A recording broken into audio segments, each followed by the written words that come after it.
Good afternoon and welcome to the Inside Out Collective.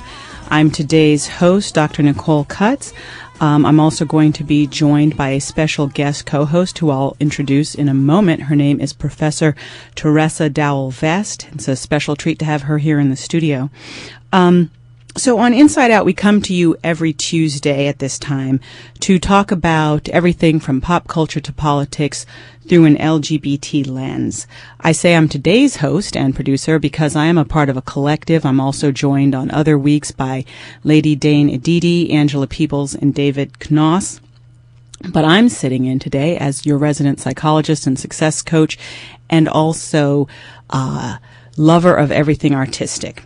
Okay, and I'm also a social media person. I love to be on Facebook and not so great at Twitter, but Facebook. So that's what we're here to talk about today is, and I know there are probably a lot of Facebook users out there, and we want to talk about the censorship that's been going on Facebook. Okay, there have been several users, including some people here in the studio, as well as our special guest who we'll be bringing in shortly, who have been banned from Facebook, whose images have been taken down. And the two men, the photographers that we're going to be talking to today, specifically have had their sensual images of males, sometimes homoerotic subject matter, banned and their accounts locked for 30 days and more. Okay, so logic would tell us that these postings of these people must have violated Facebook's community standards or their rules in some way. Well, I've reviewed these rules, and I'm not clear at all how they have violated these rules in such a way that they should be banned.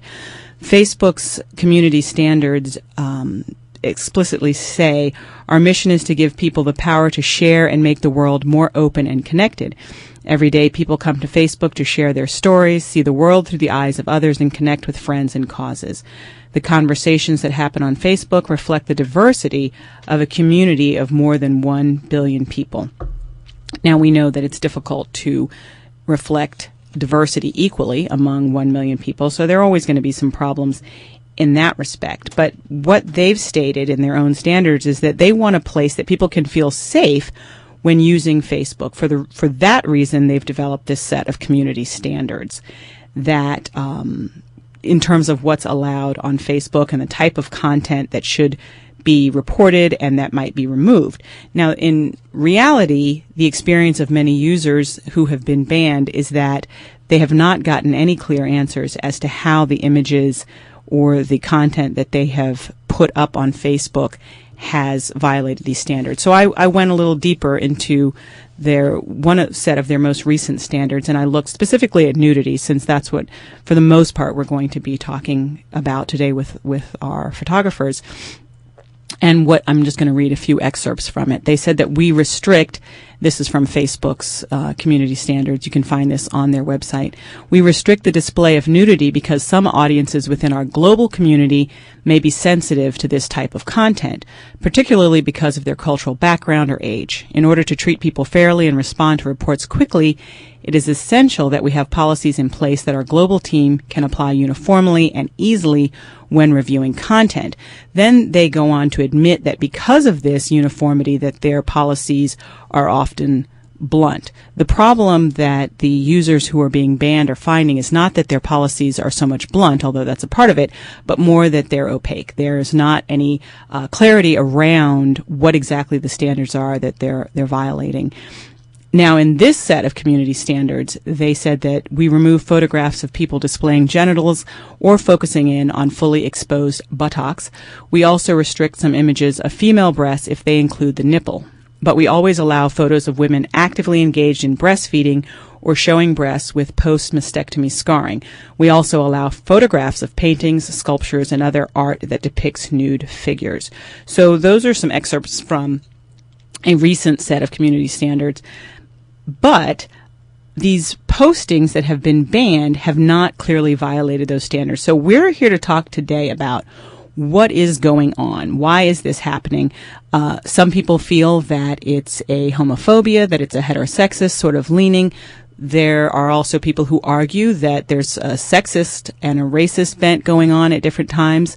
It seems like it's okay to look at females who are scantily clad or in erotic positions, but that we're not allowed to look at males in this position. So we're going to be talking to two professional photographers, Michael Stokes and Allan Spiers. But before we bring in Michael, who's going to be our first guest, I want to introduce a special guest who's joining me in the studio today as a special guest host, Professor Teresa Dowell-Vest. Teresa is the founder of Diva Blue Productions and Publications and is a professor of communications at Prince George's Community College. Teresa is currently a visiting professor for the Carter G. Woodson Institute for African American and African Studies at the University of Virginia. I happen to be related to Oahu. Her course there is entitled From the Drinking Gourd to Black Twitter, Social Communication for Social Change.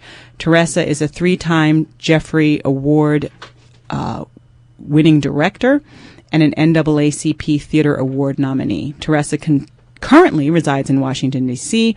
with her wife, Michelle, and their poodle, Ollie, who I hope is listening in today.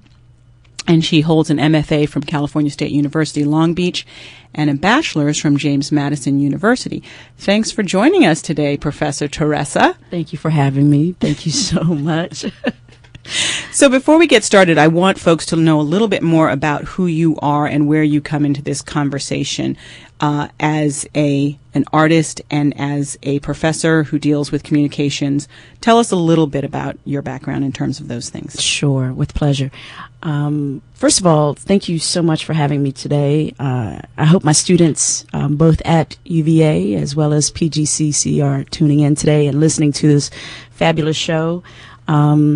At its core, this strikes my heart because I am an artist. And the moment you shut down an artist's voice or expression, that is an offense, not just against us constitutionally, but just as human beings, as primitive creatures. We're storytellers by nature. No one teaches us how to convey our spirit and our heart through whether it's through a written story or through photographs or a painting, piece of music.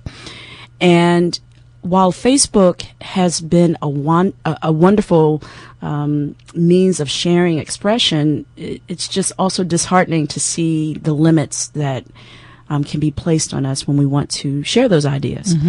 But how do I come to this conversation? I come to this conversation, yes, as an artist, but I come mostly as an educator. I've been a college professor. I've worked in higher education for 21 years now. This fall will be 21 years. Wow, congratulations. Thank you. Appreciate it. My educational career can go to the club soon. And what I've learned over those 21 years is that 21 years ago, we did not have Facebook and Twitter. And so you have filmmakers and people who created plays and different other forms of expression didn't have this wonderful tool that we have in Facebook and sending out the message and promoting it and getting people to support the work that we do. So I come to this as an educator, trying to figure out how do I bring the students and their desires to this amazing tool of outreach that can essentially bring the world to their laptops or to their iPads or to their cell phones. And then in the middle of that, tell them, but be careful. There's a big brother looking in going, no to this and, yeah, to that. That's a bit disheartening. So I'm as an educator, I'm always looking for the way to learn more about the tool so that I can share that with my students. Okay. Thank you. And we have our first guest on the line. We're going to be talking to a photographer named Michael Stokes. Michael, are you on the line? Yes, I am. Welcome. Thanks for joining the conversation today. Thank you.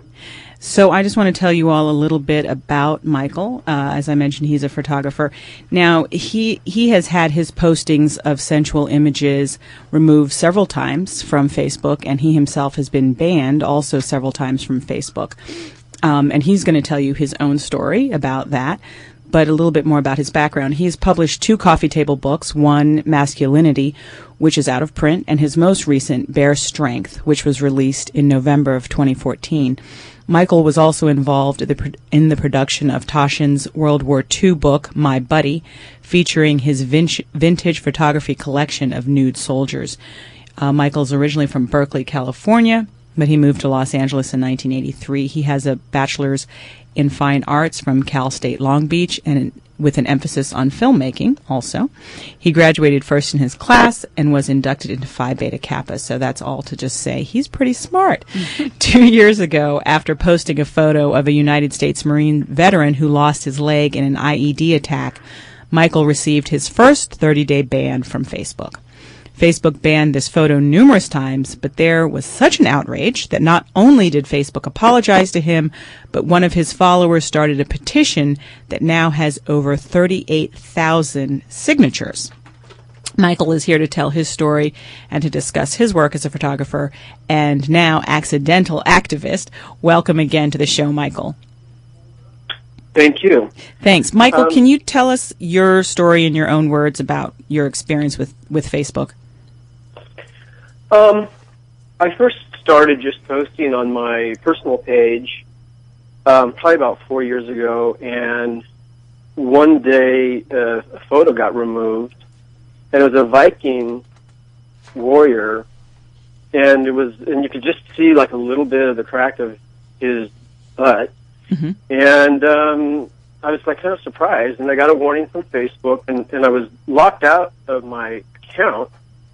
And back then, Facebook didn't tell you how long you were banned for, and so the only way to find out if you're still banned is you'd have to try to type something in, like a comment, mm-hmm. and then you'd get this pop-up that said, "Oh, you're trying to load a comment or something. We've told you can't do that. We've just extended your ban another 24 hours." Mm-hmm. It was really bizarre. And I didn't have any problems until I started my business page with the photography. And my first significant ban was with Allan Spiers, an image of him where he's holding like a black cup covering his genitals, and you can see him nude from the side. Mm-hmm. And they removed that, and they banned me for that. I think 3 days the first time. Anyway, eventually they reinstated it, and it kept getting banned, and finally they banned me for 30 days. Mm-hmm. They did send me an apology saying that it was a mistake, but that was only after like 4,000 people had shared it in protest. Wow. So there was a lot of protests. I mean, a lot of people that were interested in this because, this is a Marine that lost his leg mm-hmm. in battle. He's, launching a career as an underwear model, and he's a very successful model now. Mm-hmm. And Facebook is telling us, no, you can't see this. Yeah. And it seems that your experience is a common one in terms of them taking something down and then just apologizing sometimes and saying, oh, that was just in error. But then it went further. You've actually tried to get some answers from Facebook. Can you tell us about some of those channels that you've gone through? Well, the first time it happened, there was a Florida newspaper that did an article on it. This was 2 years ago. And they got a hold of the PR department, and at the time they had a gay and lesbian outreach specialist in the PR department or something like that. And that gentleman was instrumental in getting the photo put back up. However, he soon quit after that, and then we had no communication with Facebook. And then since then, I tried to follow up the same way that newspaper did. And I talked to a couple of their PR people, and they just were not interested. Every time I would get banned, I would go to them and say, hey, this doesn't violate your rules. I'm reading the rules. This doesn't violate it. And they just didn't respond. So I no longer try. Mm-hmm. I made one effort using my Facebook page. That actually seems to work. If I write an open letter to Facebook on the page, it does seem like they read them sometimes. Mm-hmm. And my most recent letter to them, and I also emailed it to their press department. I haven't gotten a response back, and that was sent about 10 days ago. Okay. So in your estimation, since you're not getting any real answers from them, what is it, do you think, about your images that's getting them banned? And can you tell us a little bit about the process? Like, how do you think they get banned? Well, I don't. Well, I think my images are targeted because they're male. Mm-hmm. There's some people that do not like to see men objectified. That's a role for women. Mm-hmm. And they'll start labeling it as gay and feminine, and it's a very antiquated way of looking at the human form. Mm-hmm. But it exists, and that's one thing about Facebook is it hits all the nooks and crannies of this country. So I can post something, and it'll be really popular because my followers are the first ones to see it. And then as they start to share it and like it, it starts to get into like their friends and the friends of friends. It starts to get into like little pockets of the country that I might not be exposed to, and they might not be exposed to me or exposed to my work or work like that. And they suddenly on their wall see a man that's nude from the side. They're like, "Whoa, this is on my wall. You've invaded my space." Mm. And then they come onto my page and attack me on my page, and I'm thinking, well, no, you're in my space. You're on my page. And they'll send, go ahead. No, I'm sorry. Well, Michael, hey, this is Teresa. Here's a question about the veterans picture then, within the context of what you're explaining now. What do you think was the actual pushback with the veterans picture? It seems like it was your commentary or your illustration of a veteran life or, in celebration of this person who served our country. What do you think the pushback was in that case from Facebook? Well, it's been banned more than once. So I don't think that Facebook is looking at these. I don't think someone at the corporate headquarters of Facebook is looking at these images and saying, "Oh, take this one down or leave that one up." I don't think it's like that. I think that the images get reported, and then sometimes maybe a computer takes them down, and sometimes a live person views them, and they're probably offshore. And they make a decision. I mean, this is an assumption that I make based on things I've read on blogs. Facebook is very secretive about it. And so let's say I have this image of a male nude from the side, and it gets reported 25 times. Well, let's say 20 of the censors in the Philippines say, no, this doesn't violate the rules. Well, all I have to do is hit maybe 4 or 5 that say, yeah, it does. Mm-hmm. And what's interesting about that is that basically what we can see or cannot see in this country is based on maybe an opinion or the training of somebody in a country in a culture completely different from ours. Yes. So we're being censored offshore. Mm-hmm. Yeah, that's one of the problems, I think, with the fact that it is a global community, but they're hiring a lot of censors who do share very different sensibilities, who come from a different cultural background. And in that way, I see it's almost like our culture is not really being honored because it's being censored by people who have different views. Now, you had mentioned in one of our previous conversations, I know in the community standards that I most recently read, they said that no fully exposed buttocks. You said that there's been a change to that standard more recently? Yeah, like within the past week or so, Facebook announced that it revamped its community standards. And what they did was they expanded them, they made them a little clear. Well, I don't want to say they made them clearer. They made them easier to access, they're more detailed, and they're all in one place. Mm-hmm. So it is somewhat of an improvement, but they're still vague. So in other words, you read the old guideline, no full buttocks. Facebook revised that to say that a buttocks is allowed as long as it's not the central part of the image. Well, it's like, wait a minute. Yeah. I mean, what becomes the central part of an image for the viewer might be different from viewer to viewer. Right. Right, because I have a picture of a guy lifting his kilt, which I did not put on Facebook, mm-hmm. and his butt takes up maybe 5% of the image, 7% of the image, but his action is that he's lifting the kilt. So to me, that's the central part of the image. Right. But I get the feeling that maybe they're talking about how much space it takes up, like, is it 80%? Meanwhile, Kim Kardashian's, glossy image becomes viral and is replicated by BuzzFeed and then that's par for course, but something in the work that you're doing becomes salacious and pornographic and taken down because, this is nuts.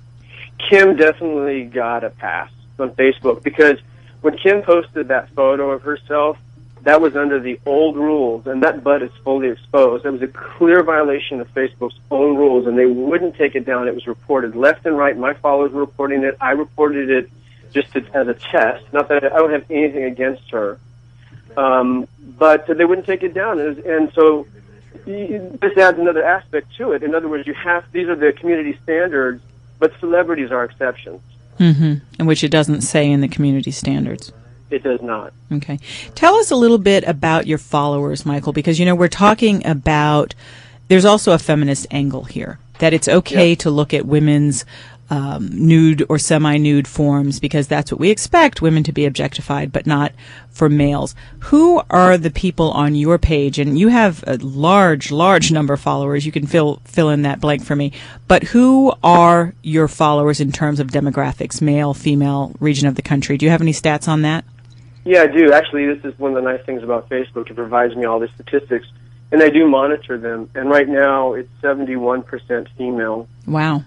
And, of course, United States is my largest following. But by city, it's London is where I have the most followers, followed by New York and then Los Angeles. Okay. So 71% of your fans, we'll call them, are female. So this idea that these images are homoerotic or they're for men or that this is somehow gay is not really true because there are a lot of women who are on there enjoying these very beautiful images of men. Exactly, and that's why when people say, "Oh, your images are homoerotic," and I'm like, "Well, how can they be homoerotic in an instance where you have a heterosexual female viewing a heterosexual man? Mm-hmm. Where's the homoerotic in that?" Yeah, that's a very good question. And I think that has to do with perspective. In other words, we've been conditioned to believe, whether it's an unconscious or a conscious idea, that the voyeur is male. That's the position of power. Mm-hmm. That's Alfred Hitchcock. With the women running around torturing them, or there have been underwear and being in danger, and that's why I brought up with Dr. Cutts about how I think Laura Mulvey, is an interesting person to look at for an explanation in her theory of the male gaze. Are you familiar with her? Yeah, from our conversations, and a cursory research. Uh-huh. And I think that Teresa would be as well. She theorized that in filmmaking and film theory that to understand the process and understand what's going on and how narrative is constructed in filmmaking is that everything's seen from the male point of view, and that the females are the objects. As far as when we're talking about sensual imagery, mm-hmm. And so when some people see men as objects, it's like, whoa, wait a minute, something's wrong here. Yes. Yes. And it makes them angry, and then they're like, oh, homo and queer, and I get all kinds of hate messages and comments. That was actually going to be my question for you in terms of the response you can qualify. I mean, you're able to see how many followers you have throughout the world and the demographics, male to female, and other variables, but you are not able to qualify those people or quantify those people who are against or who protest out against your work. Are you able to glean from, say, the comments, from some of the people who may converse on your work, what that demographic might be, because that's also in keeping with what you're saying now about who's the focus of of the work, and who's really the voice behind the protest. Well, I can't, because I can click if I get a hate message, I can click on the profile and see who they are. More often than not, they're men. I would say more often than not, they're white men. I think that because I have a military following, because of all the amputee soldiers that I photographed, that as these military folks are sharing images, it starts to get into these more conservative branches, and extensions of the military, not even active military, like the older guys. Like I can get a lot of it's from older, and I think that's a generational factor as well. Yes. And they're just not used to seeing this kind of imagery, and it's shocking to them, and it's popping onto their wall, and they see that as their personal space. Mm-hmm. And then they come on and send me a hate message, and I'm like, well, no, you're in my space, and which makes for interesting. It's an interesting mix. It's where these two foreign worlds meet, and I try to have conversations with some of them. It's not easy, because initially they're very angry. It's very time consuming.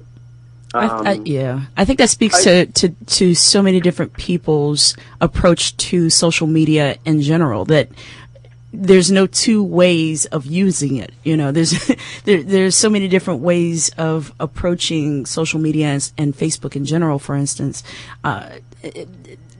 that no two people agree on what's appropriate, what's not appropriate, what are the boundaries, and that sort of thing. It kind of reminds me of that commercial where the woman is posting all of her pictures on her literal wall, and the lady's like, this is not how any of this works, right?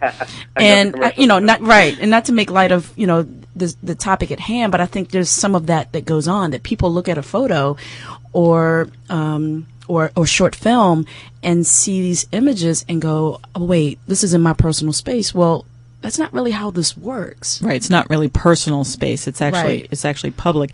But to this question around diversity. So Facebook wants to promote diversity, and it's very difficult to do on a global level. When you're working with a group of people who are fairly homogeneous, it's easier.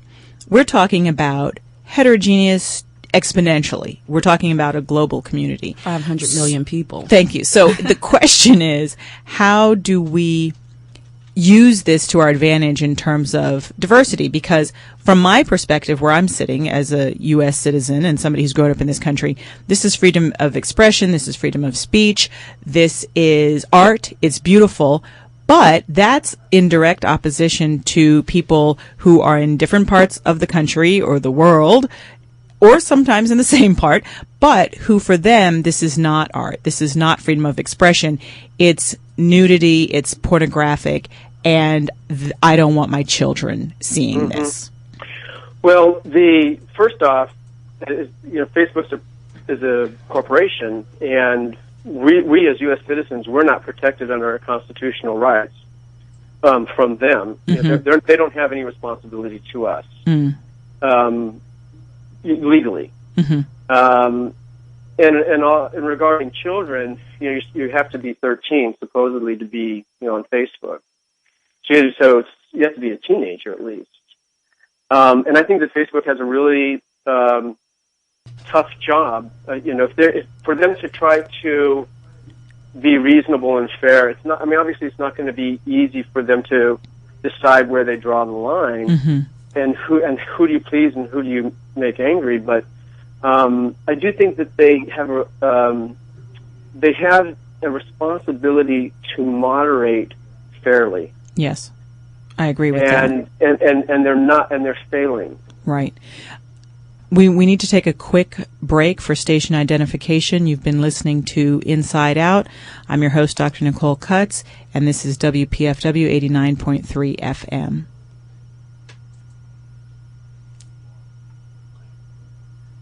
And we'll be right back in our discussion with Michael Stokes and Allan Spiers. WPFW appreciates your participation in our public affairs programming.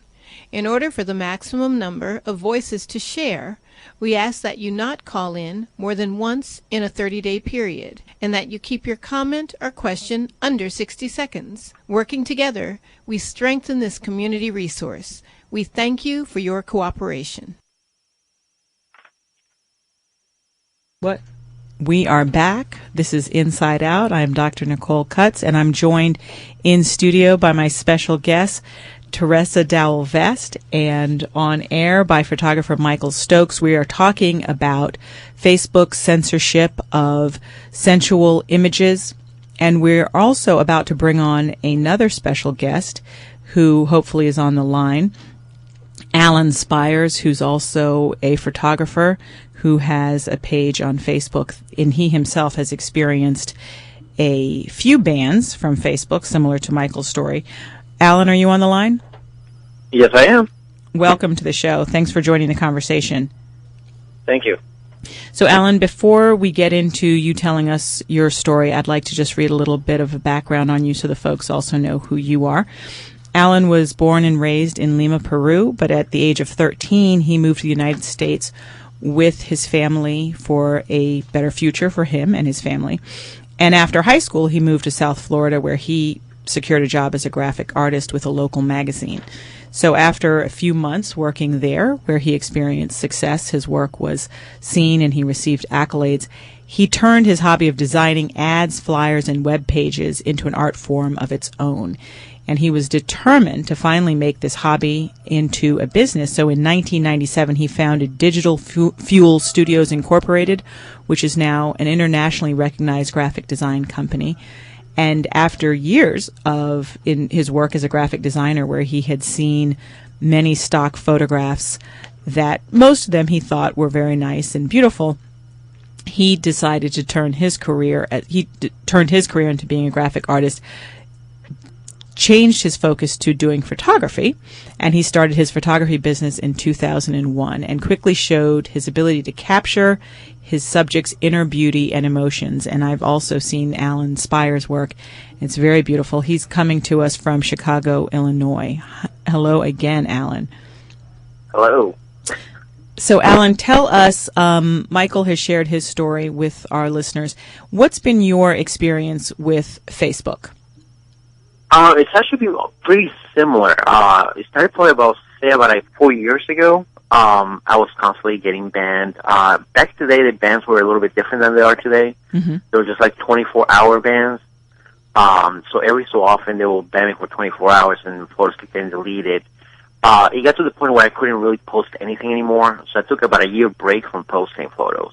Wow. That's actually I was posting on Tumblr Mm-hmm. because I didn't want them to get banned. And then I slowly started to reintroduce my photography into Facebook. I got a lot more involved with the fitness world, so my photography changed a little bit, but still showed that the male figure, Mm-hmm. without being too aggressive with it. And then it was recently I started getting notices of being reported, Mm-hmm. and I ended up getting banned for 24 hours. And then for 3 days, the latest one which was a 3-day ban, was for not even a nude shot. The guy was literally standing sideways, just pulling his underwear just probably about 3 inches from the waist, Mm-hmm. and that was banned. So how much was the subject in the photograph exposed? None. It was not exposed at all. So his chest was also covered? Well, no, I'm sorry. Yeah, his chest was exposed. He was in his underwear, chest exposed. It was just pulling the underwear on the side about 3 inches down, probably. Mm-hmm. Now, from what I've read about how Facebook does this censorship with folks who are offshore, sometimes being paid as little as $1 an hour, what recourse have you been given when something like this happens? How do you how do you contest this when this happens? Unfortunately, I have not been able to find a way at all to be able to contest this. Back in the day, I used to be able to be in contact with him. I used to be able to appeal the ban and we had communication back and forth. Mm-hmm. Since then, that email no longer works. There's just I researched for hours and days just to try to get some pro communication. There's just really nothing. I wasn't able to find anything. Do you have the sense that perhaps Facebook has outgrown that feature, or what do you suspect might be the case in that respect? I think they might have outgrown the feature. I think they got too big, and everybody, no matter what you do, somebody's always going to complain about it. So if you have X million people on Facebook, to say half of them calling in complaining about something, it's going to be overwhelming. Mm-hmm. Now, one of the other unfortunate aspects of Facebook, because their censorship seems to lean toward the reporters, is that people like you and Michael and others can become victims of trolls who go on and say they want to report. Or I've also read that they sometimes will, if let's say it's a group that has a cause against pornography or against abortion or against breastfeeding in public, that they will get their friends to band together and several people will report that. Do you have, in your experience, do you ever feel that you've been targeted by a specific person or a specific group of people? I do believe so, actually. Because the reporting of photos is so easy, people just try to do that. I wish they would have more of an easy way to hide the photo rather than report it, to make it difficult to report. That way the report becomes a little more valid than just a couple of clicks and then, it gets banned. This is our livelihoods, and people shouldn't be so easy to mess with that. Yes. With the growing landscape in social media, there are so many other outlets beyond Facebook. I know Facebook at this point is like the big daddy of them all. What are for both of you? What are some of the other options that you've explored? I know you've mentioned Tumblr. Tumblr, yes. Brain shut down for a second. What are some of the other avenues that you found to be useful in promoting your work? For me, it's been about I've been used to I put my photos on Pinterest, Twitter, Tumblr, Instagram, and Facebook. Instagram, of course, being with Facebook, I'm a little weird on what I post, but most of the time, it's depending on the people. Tumblr gets a lot of the I can figure out who's sharing it by the photos being shared.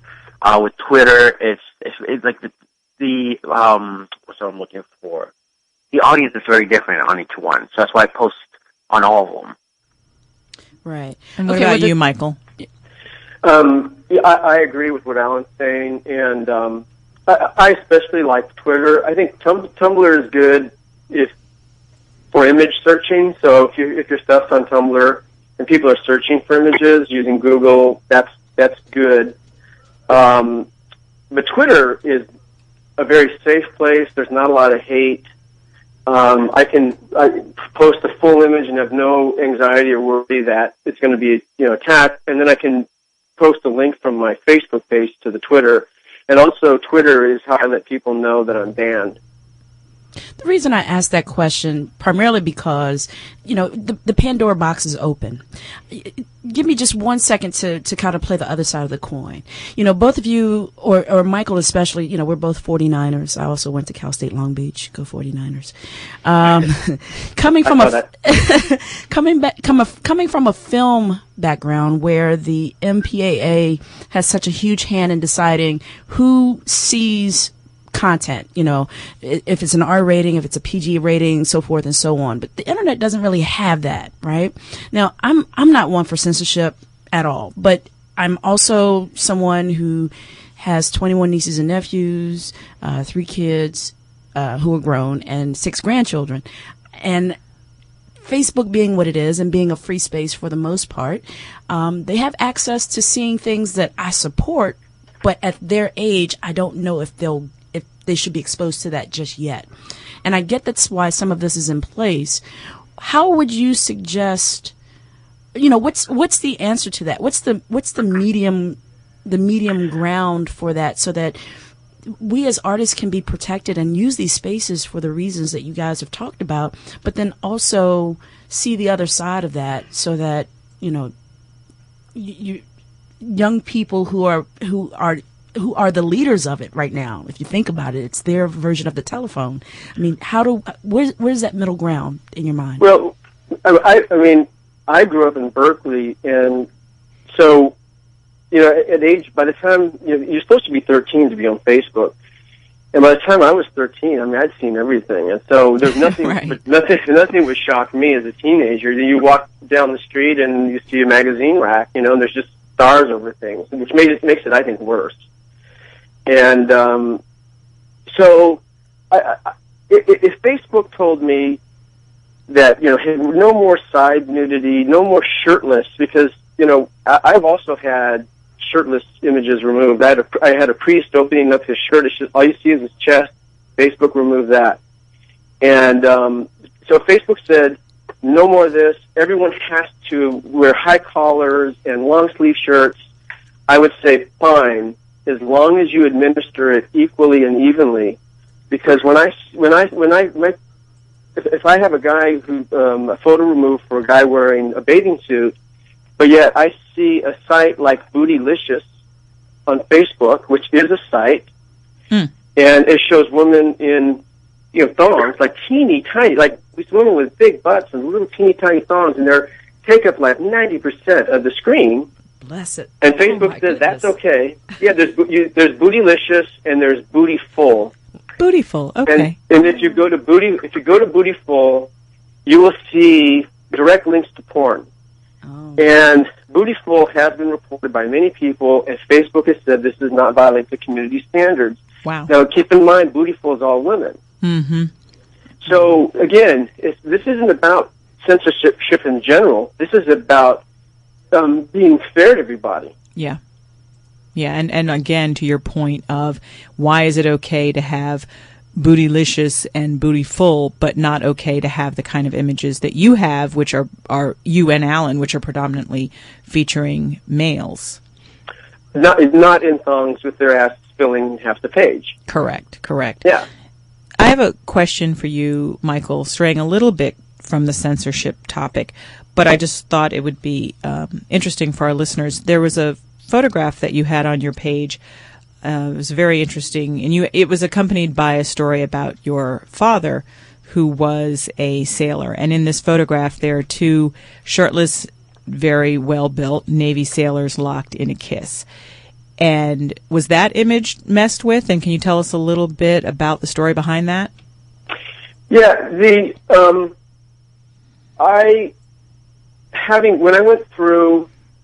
I had this photo of two cops, Mm-hmm. fully clothed, about to kiss, and I got a 30-day ban for that. Yes. I was angry. And all the hate that I got and the threats, and I thought, you know what, I'm insulated from the rest of the world, and I'm going to fight back. If people are telling me I can't make an image, well, what is that going to do to me? Well, now I really want to make that image. Mm-hmm. And so that's what prompted me to make the sailor image, and I think that on an unconscious level, my past and how I was brought up influences the work. But it was a conscious decision to also share my father's story. He got an undesirable discharge from the Navy in 1951, approximately, because he was allegedly in a homosexual relationship. Mm-hmm. And he spent some time in the brig, a few days at least. Mm. And so I thought, I'm gonna post this image and sort of recreate the mood, and then I'm going to share this with people, because and what's interesting is that a lot of people couldn't believe the story. Really? And I thought, yeah, they were like, no, this couldn't have happened. That's not how it works. I know how this works. Some military people were really kind of upset about it, and that makes me think, well, people are going to try to rewrite history. Mm-hmm. These things did happen. Yeah. That's interesting, the parallel between that and what's going on Facebook now, in terms of all it took for your father's negative experience was an allegation. All it takes for you and Allan's work to be banned is a report. Mm-hmm. And from what my research has showed is that Facebook doesn't really follow up on things like reports of copyright infringement.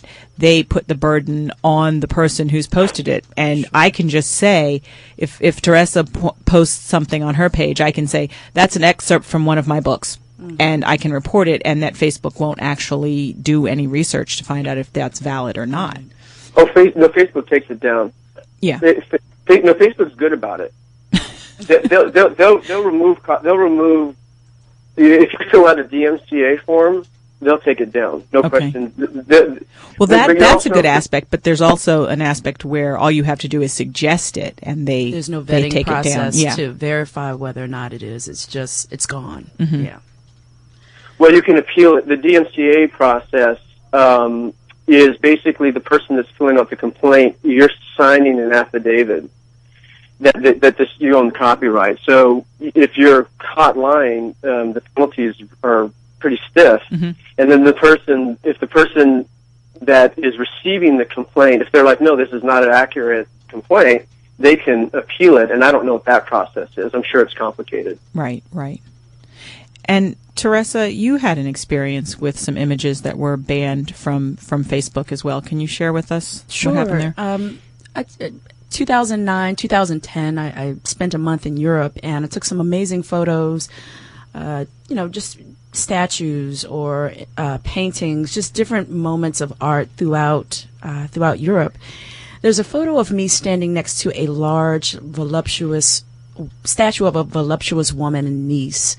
I'm fully clothed. I have on sweatpants, a long sleeve T-shirt, and the statue is just this huge, beautiful, curvy woman. And the photo, I received some notifications that the photo at first was in violation, and a bit of a warning that some people were protesting it, but it was never taken down.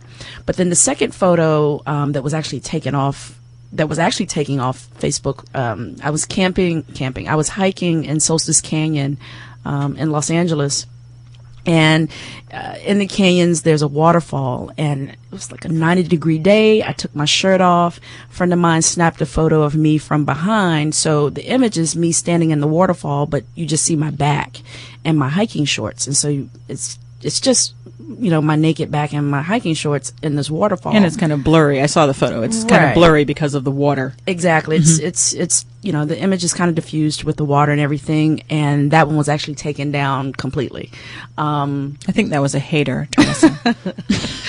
Call it what you want. It was just alarming, and it was my first time actually dealing with Facebook, that banning process, and it was actually somewhat hurtful because I didn't know what I had done wrong. Mm-hmm. It took a little bit of research. It took a little bit of doing to realize I didn't do anything wrong. This was my work. This was my body. This was my pride. And someone else had an issue with it, and that wasn't for me to carry. Mm-hmm. I've taken the time to look at both Michael and Allan. You guys are phenomenal photographers. I have to put my camera down after seeing some of your work because it's just beautiful. And I think at the end of the day, the things that you've talked about in terms of how it's measured as far as censorship and what is appropriate and inappropriate is just the judgment of either a computer that has no feelings or a person who has no understanding. And so, from an artist and an educator who just adores the stuff that you're doing, please don't stop. Keep going. Keep doing that work because it's healing, it's emotional, it's beautiful, it's spiritual. And, if someone says it needs to be banned, then you're likely doing the right thing. Well, thank you. Thank you. Thank you. Allan, I have a question for you that piggybacks off of what Teresa said. As an artist, your work has a purpose. You're not just snapping photographs, right? So what is it that you would say? I know you might have a few messages, but what are you trying to achieve with your photography? What's the goal of your photography? There's actually two. One of them, I work a lot with the fitness industry, and I tend to photograph people when they're, doing competitions like bodybuilding competitions Mm-hmm. or physique competitions. So I want to capture their peak moment of their competition. Mm-hmm. At the same time, I want to show the beauty of the male form. Mm-hmm. And I want people to feel comfortable with themselves and and to admire and look for inspiration somewhere within my photos. Okay. Yeah, I agree with Teresa. They're very beautiful, both yours and Michael's work. And, you know, as a viewer, as a woman, as an appreciator of art and beauty and the human form, I think it's wonderful that you have those images. And I also agree with that idea of the male gaze, because even when you look at television shows, movies, and commercials, you can see there's such a slant toward a woman's body has to be beautiful and you should be looking at it.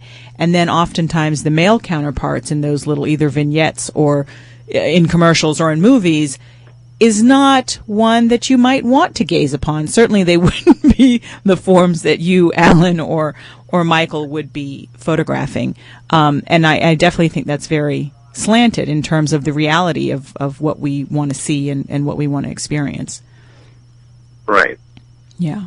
So Michael, the same question for you. If your work has a goal or if you have a mission through your photography, what is it?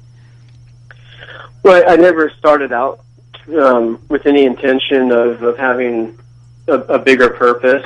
Okay. I was a collector of photographs. It was very expensive, and I just thought, for what I'm paying for these vintage photos, I could do this on my own, and that's how I started. So really, basically, I just wanted to save money. Okay. So it's practical. You said, if I take these now, they'll be vintage in 50 years. Well, I was doing like almost everything was nude, and then as I got a little bit better, and people were like, "Hey, can I keep my clothes on for this one?" And like, "Oh, okay." So I kind of like started the opposite of the way a lot of photographers do now. I don't do as much nude work, but now I guess it's I don't have any kind of intent or purpose. I'm photographing what I want to, and then people are putting their own meaning into it. That's very personal, and so when they do that and share it with me, that makes me feel good. One woman said something that really I'll never forget this. I posted the 3 photos of the amputees, the soldiers, the Marines and soldier. And she said, and I hope I can paraphrase this correctly, she said, my 4-year-old son wears a prosthesis, and I've always worried about his future, and now after seeing the photos of these brave, warriors, I know that he can grow up to be a man. Wow. Great. Thank you so much. We have about a minute and a half to wrap up. And I'm going to start with you, Teresa. What is next for you? Where should people look for you? What do you want them to know about? Sure. My students at the University of Virginia are in the throes of the Martise Johnson case down there. So if you go to my space on Twitter, TeresaDowelvest, Teresa Dowelvest with 1 L. You can follow what's happening there. I'm just really focusing my attention on taking care of them and helping them continue to fight for the change they want to see. Great. Thank you. And Allan, what do you want people to know about? Well, they can always follow me on my Facebook page. That's where I usually get most of my fans. But if you go to my website, AllanSpiers.com, AllanSpiers, you can link everything from my Pinterest to my Tumblr to everything, and the photos I usually not be able to post on Facebook. And you can just pretty much go from there. Okay, great. And Michael? Facebook's probably the best place. Okay, Michael so Stokes photography, yeah. And I'm also going to post these resources on our page on Facebook, which is the Inside Out radio show page. And I've been your host, Dr. Nicole Cutts. It's been a pleasure being with you today. Thank you to all our guests for joining us. Askia Muhammad is up next with the news.